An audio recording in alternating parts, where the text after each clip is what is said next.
As the farmer protest entered day 29, Congress MP Rahul Gandhi decided to march to the President's house to submit a memorandum signed by 2 crore farmers.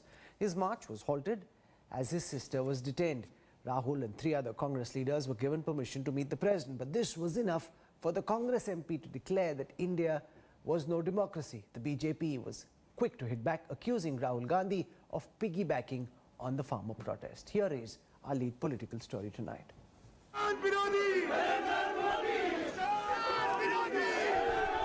A showdown between the Congress and the Narendra Modi government over farm laws, right in the heart of the national capital. The Gandhi sign hits the streets in solidarity with farmers. But the march was cut short and Delhi police detained many, including Priyanka Gandhi briefly. किसानों को कोई बरगला नहीं सकता, बहुत समझ है उनमें, बहुत विवेक है। अगर आज वे बॉर्डर पे बैठे हैं 1 महीने से इस ठंड में तमाम संघर्ष को झेल कर, तो ये जाहिर है कि उनको दुख है। On this bus you can see that the Congress party, in fact, all the leaders being detained by the Delhi police are heading to perhaps the Tughlaq Road police station, but they have been detained outside 10 Janpat, and you can see various MPs, senior leaders of the Congress party joining the bandwagon with Rahul Gandhi and Priyanka Gandhi. Amid all the high drama unfolding, Rahul Gandhi met the President along with 2 senior party leaders. He vented his anger at the centre with a stinging charge that there is no democracy in the country. This is an assault on the idea of India. That is why we are standing here. That is why I have gone to the President. That is why we signed these forms. India में कोई democracy नहीं है. Joint session कीजिए और कानून को एकदम वापस लीजिए, क्योंकि किसान वापस नहीं जाने वाला है. The BJP was quick to hit back at the former Congress president. Rahul Gandhi जो कुछ बोलते हैं उसको कांग्रेस भी गंभीरता से नहीं लेती. देश का तो सवाल ही नहीं उठता है. शायद वो इतिहास नहीं पढ़े हैं. भारत के इतिहास में काले अक्षर में 1974 का इमरजेंसी है. राहुल गांधी को पढ़ लेना चाहिए. Even as the NDA government and the Congress locked horns over the newly minted farm bills, the farmers who have laid siege to Delhi made it clear their protest remains apolitical.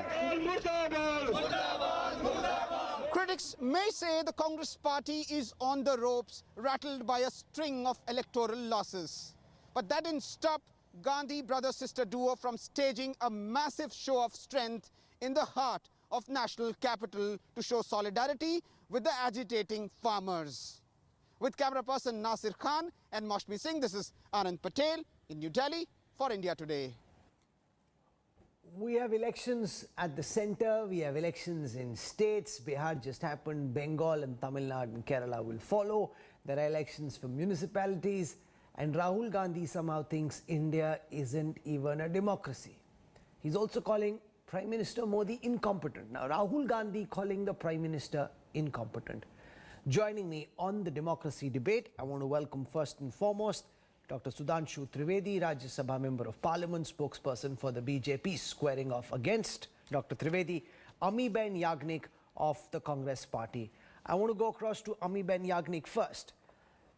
Rahul Gandhi saying, you know, which country are you talking about? There is no democracy in India. India is now in imaginary democracy. Now, this is very, very disrespectful. As an Indian, I find this disrespectful, as would many people who are watching at this time. You can have a view. You can disagree with the Modi government, its laws, its actions, its policies. But to say India is no democracy, that's disrespecting all of us as a collective. Amiben Yagnik. I don't think so that it is disrespect. I think the picture today which the nation is projecting, or the nation is being seen as by the outside world and within the nation, that is our citizens. I think you are also turning your eyes away from all the democratic institutions, the way a democracy is by the people, of the people, for the people. I think the government today has forgotten. No, who decides? No, one second. If there are no elections, that's what I'm saying. The party that loses in an election cannot decide that India is no democracy. In state after state, you're voted out. Now, whether it is Hyderabad, whether it is Bihar, whether it was Uttar Pradesh before that or the center, Yes, ma'am, yes, you but and your kindly- party are losing elections. You Kindly, need to yeah, get kindly- your house in order. That doesn't mean democracy in this country has died, Amiben Yagnik. Kindly hear me out first, please. Be patient. Well, elections come and go, a party loses and wins, but this is the party which was pre-freedom, post-independence, has given a wonderful kind of a growth to this country. We should Including not the forget- emergency. we should You are the not guys who forget- gave no, us no, the no, no. emergency. We should not forget the contribution. Ma'am, it's your of the party, freedom it's your fighters leader, it's the and grandmother leaders, of the and man who so- spoke today who gave us the emergency. Let's not forget that. Well, that emergency where you are mentioning again and again of 1974, and I heard some of the leaders of the BJP asking us to read about 1974. I think they are not reading or they are not well read on 1970s Green Revolution, 1972 where we brought the public distribution system for the grains, 1992 thereafter the Annapurna system. Well, I think they should read what is happening in this country. They should know which were the institutions in place brought by the freedom fighters, post-independence, the leaders of this nation in this country. They You should haven't go to the answered. IIM. Ma'am, one They second. should go to the One second. IIT. Amiben They Yagnik. should go to the research Amiben Yagnik, institutes. you need They to should visit explain the first and the dams foremost understand why what your the leader was. Rahul Gandhi is saying that India is no democracy. I'm not clear.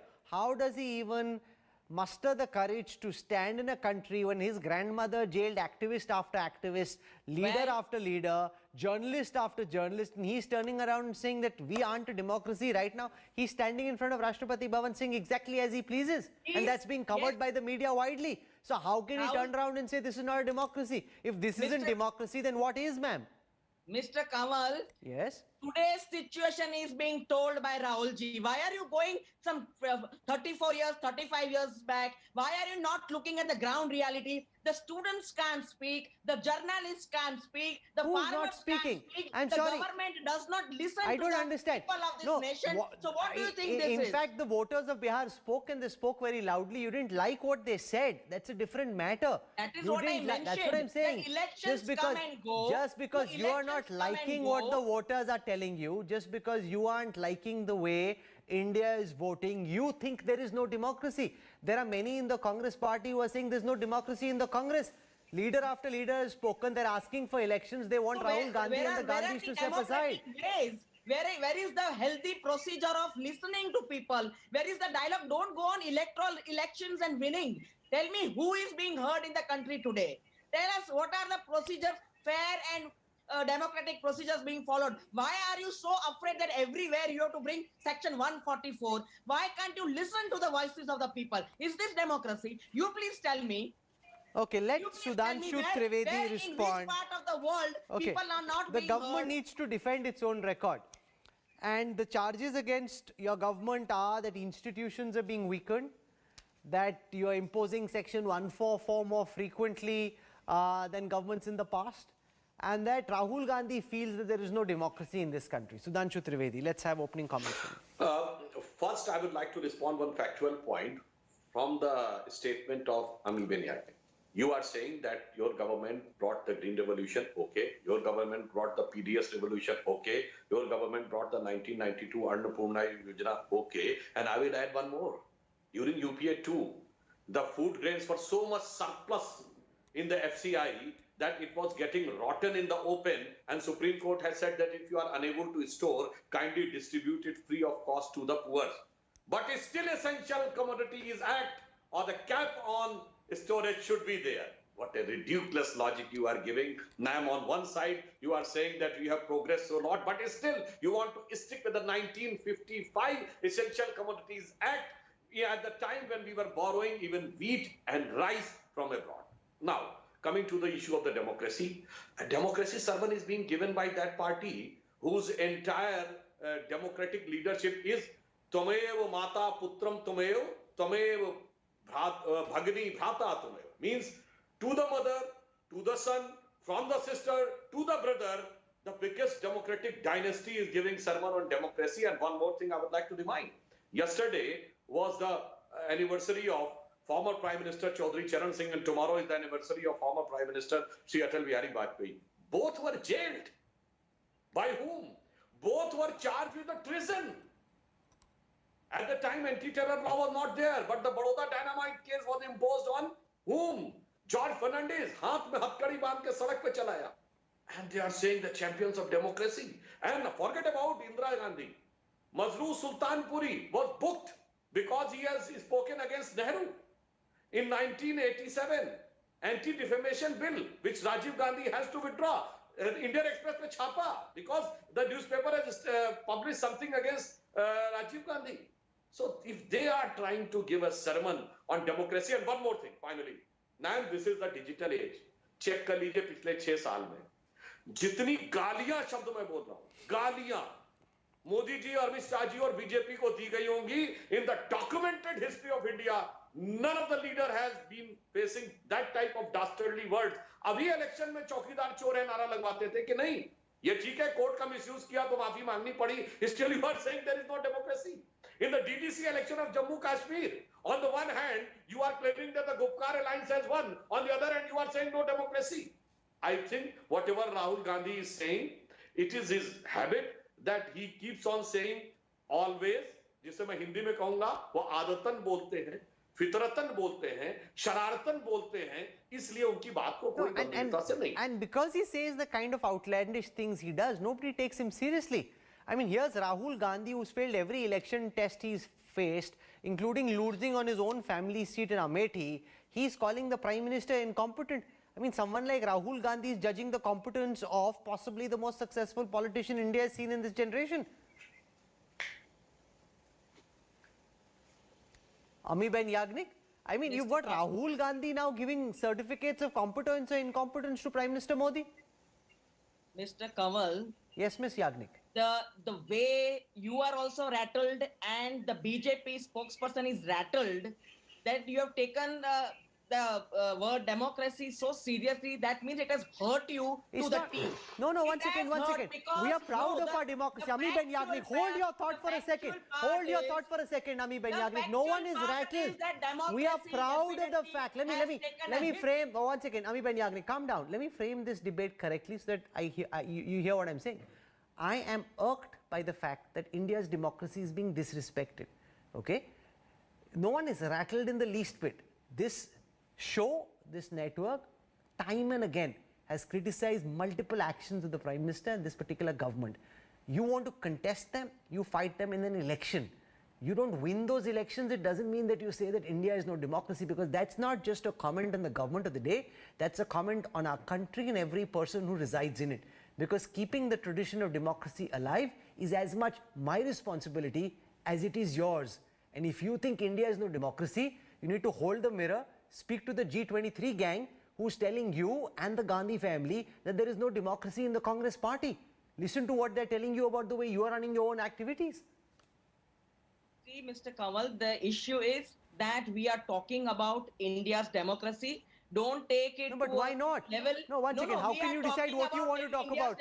Did your own senior party leaders, not just a couple of days ago, write a letter to say that there is no democracy in the Congress party? So now you are hurt and rattled. Now let's see who's hurt and rattled. Who have voted for you, who have put you in power. You do not have time to go and listen to them. They are the subjects of this particular nation. You are supposed to listen to the voices of everybody. You find everyone as a dissent voice. You take the help of the police. You jam everything. You don't want people to speak up at all. So you bring the police in. So is this a democracy? You tell me. Okay. Instead of asking us, don't go to my party. We'll talk about that later on. We're talking about the nation. What are we doing right now? Let Sudhanshu Trivedi respond to it. You've now had a farmer protest going on for 1 month. Why can't Prime Minister Modi? Okay, I hear you. To the children of the farmers. Okay, I hear you. No time. Okay, Amiben Yagnik, I hear you. Dig out everything from the past. Ma'am, I hear you now. Calm down. Calm down. The language of the spokesperson of the BJP. Sudhanshu Trivedi, the farmers of this country who've been just on a faded out. The farmers of this country have been protesting around the national capital for more than a month now. Amiben Yagnik and the Congress ask, why can't the Prime Minister go and talk to these farmers, call them over, go meet them, talk to them, engage in democratic dialogue. Sudhanshu Trivedi. First, I would like to respond with one fact about democracy, and then I will answer this. Anayama talk very, very contemporary. Ma'am, your manifesto has said that you will done away with sedition law. But post 2019, if the sedition law was imposed against political persons, where? In Rajasthan against the rebel MLAs. And you are talking about democracy. If any journalist was arrested because he was speaking against you as per the observation of the Supreme Court, it was under your government. Both the examples of 2020. Now, come to the aspect of the farmers issue. I would just like to say, we are ready with open hand, with full sensitivity. Prime Minister Modi ji is ready to solve the problem. Agriculture Minister has given an open letter. But with due humility, I would like to ask. There were several farmer movements in the previous history. In 1988, Chaudhry Mahan Singh Tikat was the leader. Prior to that, Chaudhry Devilal, Chaudhry Charan Singh, Sardar Prakash Singh Badal, and Sharad Joshi ji were the leaders. But here, for the first time, nobody is the leader. The problem is, certain people are saying this, certain people are saying that. Some of the unions have even withdrawn from it. So the problem is, the problem of the allegation of mistrust by the farmers towards the government is more within themselves. Why they are unable to elect a leader? Can they quote a single farmers union in which there is no party president? There is no union president. They are saying all the 20,000 farmers are talking. No. In their own structure, they are having one president. In the movement structure, even in the Anna movement, there was a leader. In the JP movement, there was a leader. And you yourself claim that the freedom movement, Gandhiji was a leader. But here it is a movement in which if the government wants to go overboard, then who should be the person with whom the final settlement can be done? It is very difficult. You know, I want to spend a moment looking at why these new farm laws are important and looking at some of the challenges that the farm laws can potentially, if they go as per plan, help solve. And one of the biggest issues is of farm wastage. We produce 300 million tons of food grains. That is more than sufficient to feed our population. Yet there are people who sleep hungry. Yet there are people who aren't able to get the food they need when they need. And one of the big reasons why there is shortage is because a lot of the food grains go waste. There are estimates which are coming up in this India Today special report by our National Affairs editor Rahul Srivastav that up to 15% of the food grain we produce goes waste because at this moment the government hasn't been able to create adequate storage capacity to ensure that we can store safely all the grain that is produced, which is one of the reasons amongst many that we've been tracking why the Indian agricultural sector is in dire need of reform. Take a look at this report.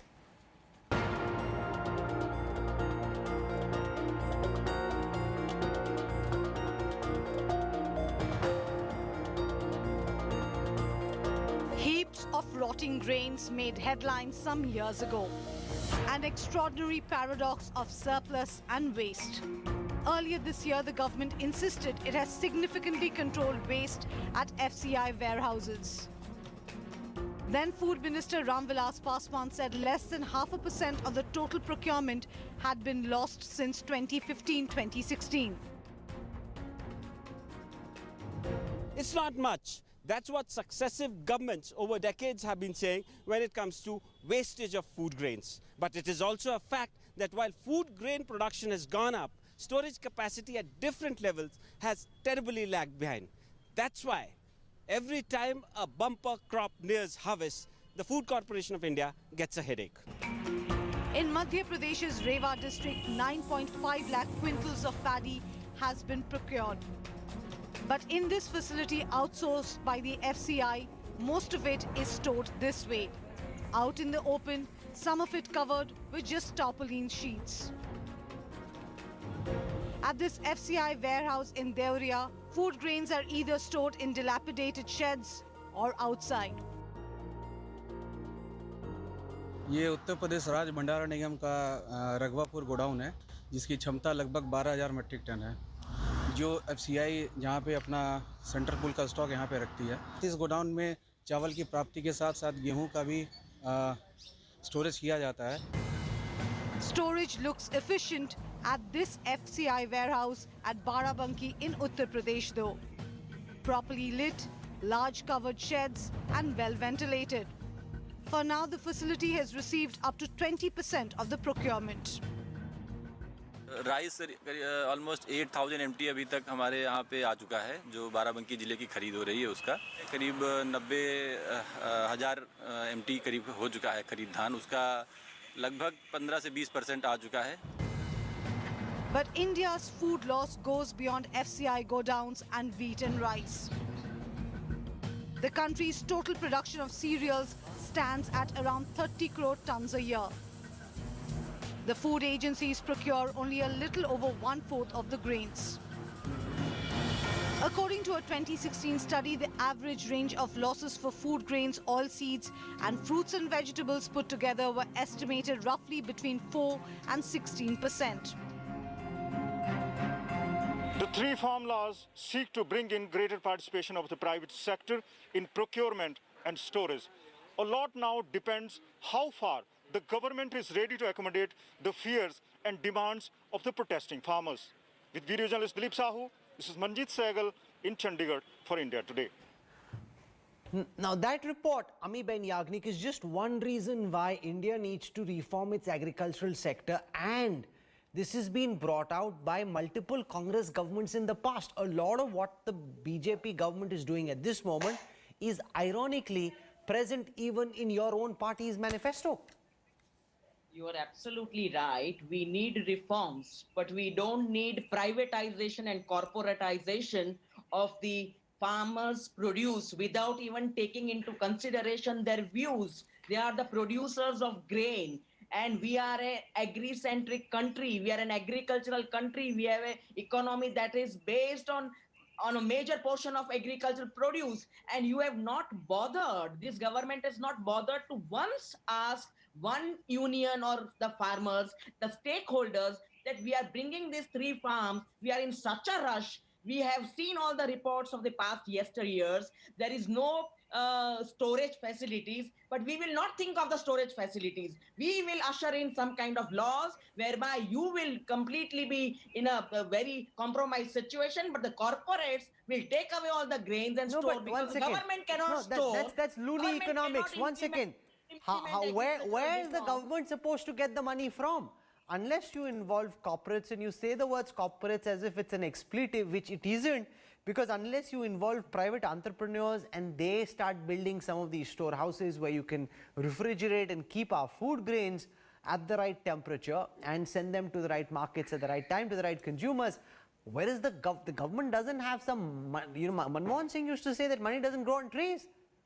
No, see, Dr. Manmohan Singh's policies have been one of the best so far. So let us not bring him in this talk about what the three farm laws are today. My question is that if the government cannot build its own government storage facilities, so you depend on corporates, you have to tell the people of the country that, well, we cannot build storage for grain, and so we are going to penalize the farmers who are producing the grains. So that inability, that inefficiency, the government has to put in black and white. But you can't bring in laws. How are farmers being penalized?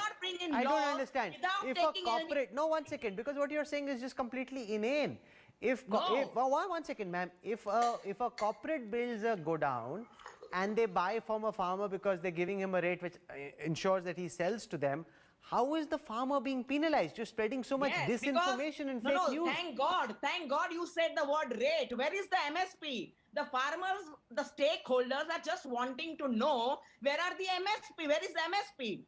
And why can't you put in that law, the word in that law? But you want to do away with everything. So there will not be any participation. There will not be participatory democracy. And that is the reason why the bills are not taken back. They were brought post-pandemic. Ma'am, why didn't your government, your party has ruled our country. No, one second, Amiben Yagnik, your party has ruled our country for much longer than this government.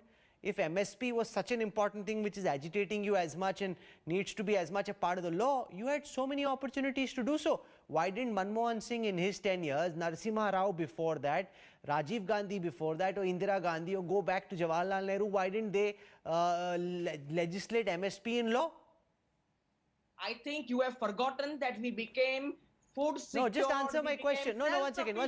You're making it seem as if... you should read all the 5-year plans and you should read all that's the no answer. Ami Ben Yagnik, a lot of sound and fury not amounting to very much. You're a lot of sound and fury not amounting to very much. No, if the minimum support price... Don't shout. Ma'am, don't shout. Calm down. Don't shout. Don't shout. I'm asking you... When you can't answer a question, you start shouting. That's not okay. I'm asking you a straight question. If minimum support price is so important, why didn't your government legislate it? You could have made it a part of law. Respond to my question. Have the farmer unions been heard? We always don't go back on that question. No, 1 second, ma'am. You were in power for 10 years. The issues with MSP and the demands of the farmers existed at that time. Why didn't Manmohan Singh legislate this into law? If this was so simple and easy. The land reforms, the agriculture reforms, they were brought in by way of parts and bits. But you can't usher in laws in toto without taking into consideration the I'm asking you what MSP. Ma'am, sorry, you're deflecting my question. I'm asking you only about the minimum support price. Why didn't the Congress government over UPA 1 and 2 legislate MSP into law? Why this government is afraid of the word MSP? Why is it not ready to put it in the law? Ma'am, you're not answering the question. Are you listening to what I'm saying? Ami Banyag, are you listening to what I'm saying, or am I just... Yes. Are you not being... You can listen to what I'm saying, right? You hear me, right? You hear me? Okay, so my question is, you were in power for 10 years. Why didn't your government legislate MSP into law? Just answer this question. We have always been with the farmers on MSP. Don't forget that. We have been for the APMCs. We have been for the mandis. We have been for the local produce markets. We have brought reforms in parts and bits, and that is why we never had these issues. But why suddenly the present government was in power for 6 years, suddenly it decides to see that the farmers have no word, no say in this agricultural economy? Why are you not asking this question to the present government? Now that's one question. That's one question, Sudhanshu Trivedi, that the government does need to reflect on. I was reading a report, and I'll show it to our viewers in a moment from now, comparing how India introduced agricultural reforms vis-a-vis how China did so. China too was a rural economy, but when they went from ending their procurement systems and making some of the similar structural changes that we are making, they went from a small trial district to a state to extending it across the country. They didn't go wham, bam and change the whole manner in which agriculture operated in China. Even China approached it in a more gradual fashion. Rahul, you have raised a very appropriate question, and I would like to respond. How gradually it has happened. Ami Ben Yagnik was saying that they are for the APMC. With due humility, I would like to ask, Rahul Gandhi is a member of parliament from Kerala. Does Kerala have APMC? No, not at all. Then the next stage, Bihar has done away with APMC in 2006. And when 2015 to 17, Congress was part of the government of Bihar and the agriculture minister was of Congress, they have approved the third stage agriculture reform. The contract farming was very much there in Maharashtra since the very long time. So it is not happening overnight. And one is a very appropriate point, jo Manmohan Singh ji ki so-called very good economic policies, I would like to remind. Health was open, education was open, as it improved the opportunities or curtailed it. You are sitting on a private television. At the time there was only Doordarshan. At the time of Doordarshan talks, has anybody was having this type of liberty to criticize? Private sector came down. Has it improved the quality of expression or the freedom of expression or curtailed it? दूसरा मैं कहता हूँ, केवल roadways की बस चलती थी. Auto भी चलता है, टैक्सी भी चलता है. टैक्सी तो ओला और उबर है ना.